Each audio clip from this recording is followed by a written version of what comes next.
আসসালামু আলাইকুম। আজকে আমি বানাবো বাঁধাকপির পাকোড়া। পাকোড়া বলো আর পেঁয়াজু বলো যেটাই বলো, এটা আমার খুবই ফেভারিট। সো যেহেতু আজকে বাসায় এটা আছে, সো ভাবলাম এটা আমি বানাতেই পারি। যাই হোক, এত কথা বাদ। এখন আমি একটা বলের মধ্যে বাঁধাকপি, পেঁয়াজ, ধনিয়া পাতা আর একটি ডিম নিয়ে এটাকে ভালোভাবে মাখিয়ে নিব। আমি এটাকে বারবার মাখিয়েছি, তোমাদের এত ঢং করার কোনো প্রয়োজন নাই। তোমরা সব মশলা, পেঁয়াজ মেয়াজ যা আছে সব এক দিয়ে দেন মাখাবা। এখন আমি সবগুলো মশলা অ্যাড করে নেব।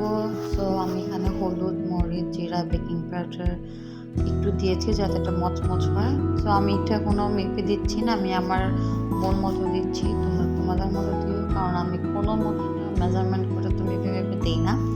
যাই হোক, যেহেতু বাঁধাকপিটা আগে আমরা লবণ দিয়ে মেখে রেখেছিলাম পানি ছাড়ার জন্য, তাই লবণটা একটু কম তোমরা বুঝে দিও। সো এখন এখানে আমার সব মশলা দেওয়া হয়ে গেলে এটাকে আমি ভালোভাবে মেখে নেব। ও এখানে এক চামচ বড় চামচ আর এক চামচ বড় চামচে আটাও দিও, যাতে এটা থেকে যে পানিটা ছাড়ো ওটা কভার হয়ে যায়। এখন আমি এটাকে ভালোভাবে মেখে দেব।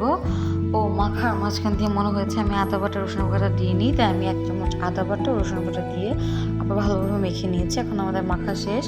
আমি একটা কড়াইতে তেল বসিয়ে দিয়েছি, এটা একটু ডুবো তেলে ভাজলে খেতে মজা লাগে। যখন আমি সবগুলো একটা পেঁয়াজু শেপে দিয়ে ভেজে নেব। আমার কথা শুনে আবার এত বেশি তেল দিও না, কারণ তাহলে তেল ওয়েস্ট হবে আর আম্মুর হাতে মায়েরও খাইতে পারো। সো যাই হোক, আমরা মিডিয়াম তেল দেব, মিডিয়াম তেল দিয়ে এটা বেছে নেব। অ্যান্ড এটা ভাজা হয়ে গেলে এখন আমি এটা উঠিয়ে নেব।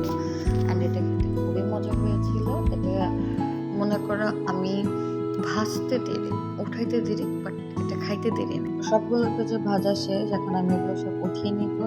অ্যান্ড আমার ভিডিওগুলো যদি তোমাদের ভালো লেগে থাকে তাহলে লাইক, সাবস্ক্রাইব অ্যান্ড শেয়ার করে দিও। নেক্সট বার, আল্লাহ হাফেজ।